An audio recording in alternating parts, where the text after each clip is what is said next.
What's up, everyone? It's Russo. I hope everyone is doing well. Please subscribe here and please follow me on Instagram at RussoLifts in case something happens to this channel. You can follow, message me, interact with me directly, and there's daily content on there. Hope to see you guys on Instagram. Enjoy. What's up, everyone? It's Russo. I hope everyone is doing well. Welcome to episode 1 of the Injectable Sarm log video series.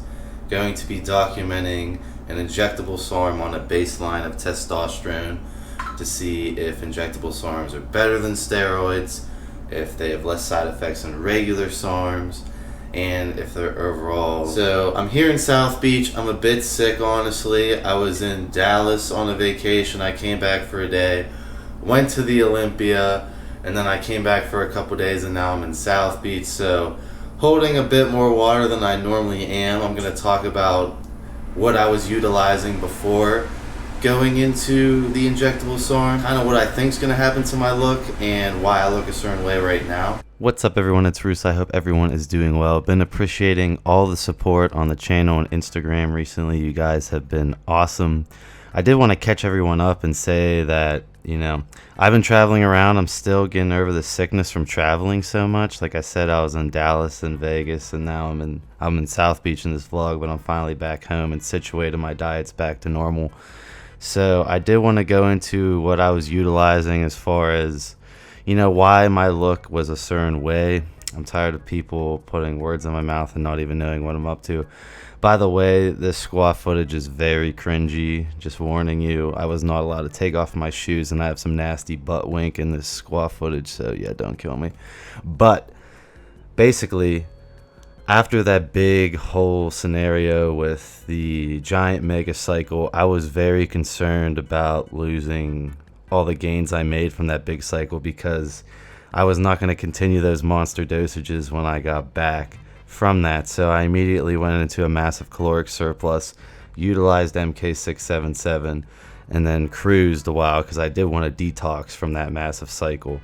So that was my goal. I did not really care if I gained water and fat. I was basically concerned with keeping the muscle mass, because if you don't know, when you do those big blasts and you drop it down radically back to normal, like I cruise around, a little bit above a TRT dose to a TRT dose most of the time.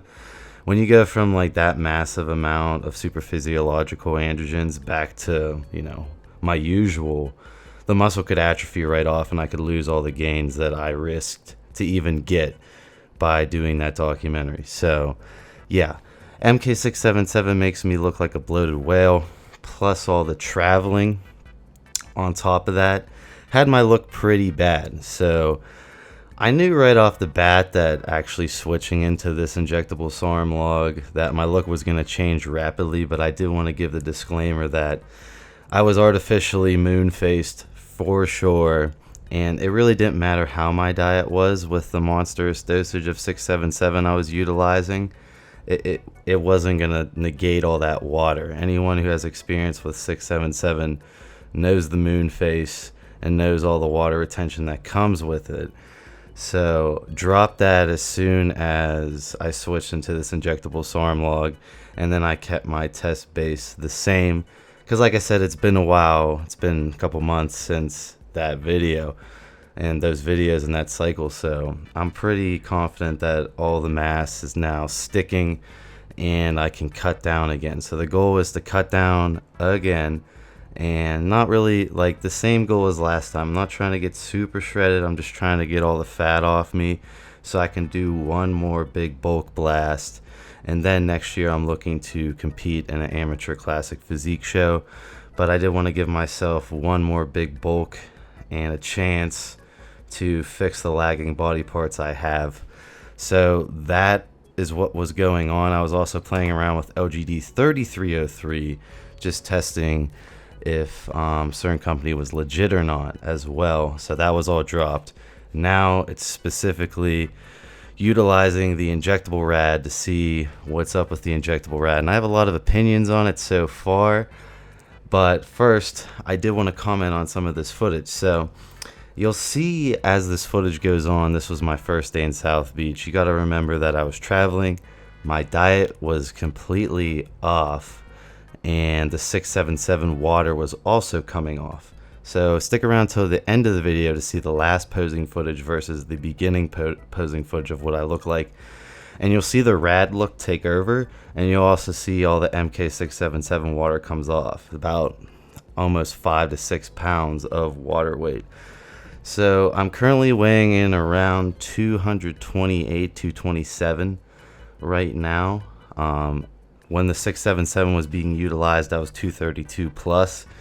It all depended on how bloated I was that day.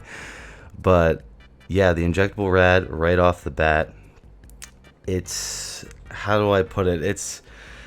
It's definitely way stronger, and the bioavailability is way greater. Like, you know, the previous video with Tony, we were discussing how better the bioavailability was. I can't discuss dosages on YouTube, but I will say that the normal form dosage is what I'm injecting. When I played around with RAD-140 oral only, I was utilizing a way higher dosage, and the injectable dosage of the normal dosage you see on the forms is equivalent to me blasting the oral I remember in my log. So RAD really isn't personally my favorite SARM. You know, it's popular in the powerlifting community. What it does for me personally, besides giving me, you know, a lot of side effects personally from this one, it gives me kind of a natural look, a natty look, but my muscles are super freaking dense and hard, and they're tight, almost to a point where they're cramping. You know, that's the look it gives off. It doesn't give me, you know, an S23 more full look. I'm just like really dense, but I still have the natty look going on. So I'm hoping that the test base will help me with the nitrogen retention and change my look. Going into side effects, it seems to be pretty much the same as the oral. The biggest side effect I get from RAD-140 is the aggression. It's comparable to Tren, it's comparable to S23. You know, personally, Tren with my brain chemistry makes me very antisocial. I just want to avoid all social contact, but I'm not really aggressive or anything. S23 rad, short-tempered, short-fused, zero patience and zero tolerance for bullshit, very snappy. It's kind of like a mini Halo testing if you want to compare it to the real gear world. Not nearly as strong, but, you know, utilizing the powerlifting community, hardener, dense look, and definitely could top off a look if you're extremely lean, in my opinion.